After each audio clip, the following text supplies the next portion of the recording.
e na magnitude de sua lesão. Imagine um posto de gasolina aqui na Avenida Paulista, uma das avenidas mais movimentadas do Brasil. E imagine que nesse posto de gasolina, o sujeito, um dos funcionários, ou o dono do posto, tem uma máquina de cartão que clona cartão, a hora que o consumidor vai passar lá. Pense isso em cada avenida da sua cidade. Estou falando de São Paulo porque é onde estou, mas pense na sua cidade. A avenida mais movimentada, o posto de gasolina, tem uma máquina que clona cartões. Senhores, eu tenho aí uma reiteração de condutas criminosas e uma magnitude de lesão sem precedentes. Isso autoriza o decreto de prisão preventiva por garantia da ordem econômica. Mas não só. Eu também posso decretar a prisão preventiva por conveniência da instrução criminal. Conveniência da instrução criminal. Imaginem que eu seja acusado de um crime e eu comece a pressionar testemunhas. Comece a ameaçar testemunhas. Ligar para as testemunhas e falar: se você não depuser a meu favor, eu te mato. Imagine que eu altere a cena do crime, limpe o sangue, para dificultar a perícia. Se o acusado altera a cena do crime, se o acusado pressiona testemunhas, caberá o decreto de prisão preventiva por conveniência da instrução criminal. Vimos garantia da ordem pública, vimos garantia da ordem econômica, conveniência da instrução criminal. Falta um último fundamento: garantia de aplicação da lei penal. Vejam, senhores, aqui também é muito interessante. Imagine que eu seja acusado de matar os meus pais, junto com a minha namorada, com a minha esposa, no caso. Eu e minha esposa matamos os meus pais.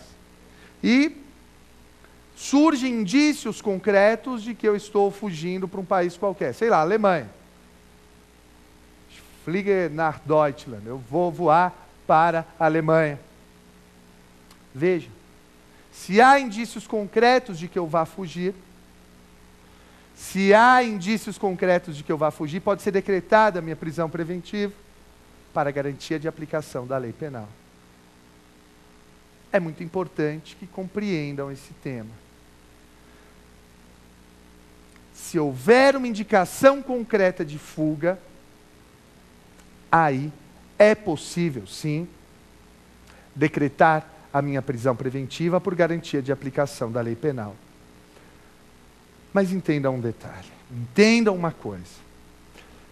Para nós que é do direito, é relativamente simples entender, mas você que não é do direito precisa entender. Veja, e detalhe para quem é do direito, isso já caiu em prova da OAB em segunda fase de prova da OAB. Um crime bárbaro é cometido. Um crime gravíssimo, requintes de crueldade, satanismo lá no meio, aquela coisa nojenta toda. Pensem no crime mais horrendo que possam imaginar. Guardem. O tão só fato do crime ser grave, por si só não autoriza o decreto de prisão preventiva. Eu sei que é difícil entender, mas precisamos nos lembrar que a regra é a liberdade. Há muitos juízes que despacham assim. Crime de roubo, por exemplo. Roubo, que é a subtração da coisa com violência. Alguém chega, lhe dá um soco e pega a sua carteira. Juízes, mais das vezes, decretam a prisão preventiva assim. Decreto a prisão preventiva por garantia da ordem pública, pois é grave o crime cometido. Fecha aspas.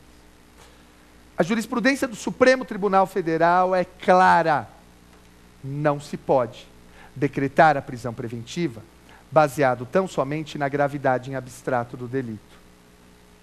Vou repetir. Não se pode decretar a prisão preventiva baseado tão somente na gravidade em abstrato do delito.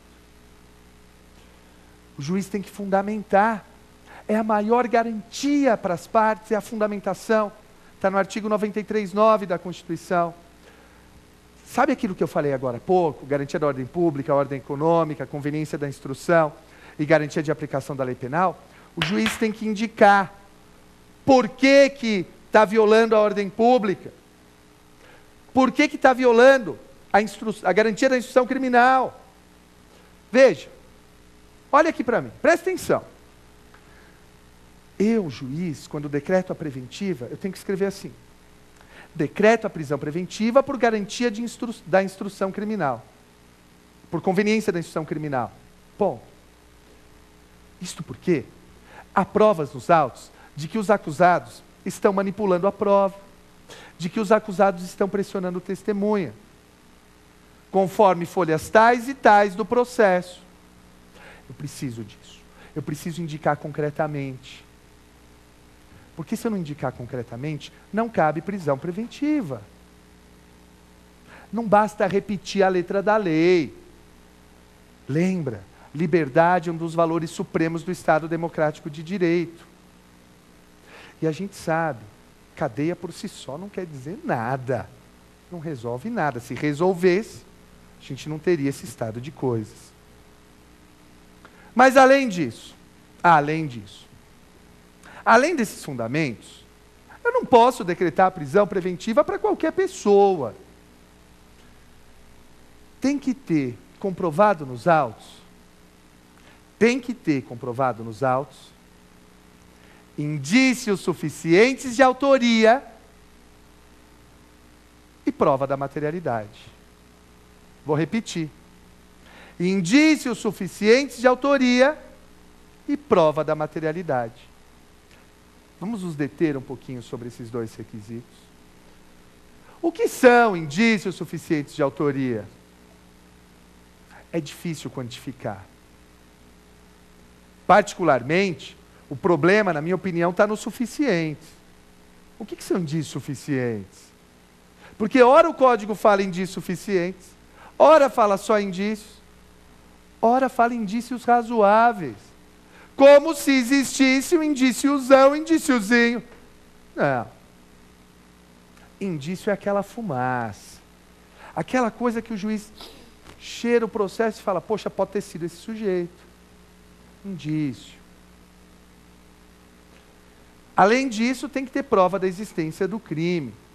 Prova da existência do crime também tem um outro nome. Prova da materialidade.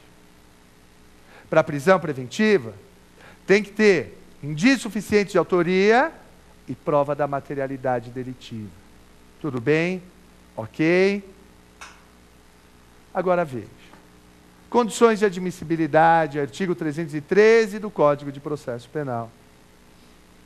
No artigo 313, eu tenho estabelecido uma série de coisas para poder decretar preventivo. O caput é o mais importante. O que é caput? É a cabeça do artigo. Latim, 313, o que está escrito ali em cima. Está escrito assim: no processo penal se decreta a prisão preventiva para os crimes dolosos, 2 pontos. Para quê? Crime doloso, irmão. Não cabe prisão preventiva para crime culposo. Não. Não cabe prisão preventiva para crime culposo. Está dirigindo numa avenida da sua cidade, eu vou usar de exemplo a Avenida Paulista, aqui onde nós estamos. Está dirigindo na Paulista. De repente, você vê a sua musa no meio da avenida. Linda, maravilhosa, sol batendo nos seus cabelos. E você olha para ela. E a hora que você olha para ela, você atropela 3 pessoas. E some. Não cabe prisão preventiva. Por quê? Porque é crime culposo. Esse homicídio que eu narrei foi um crime culposo. O que é crime culposo? Aquele que não tem intenção.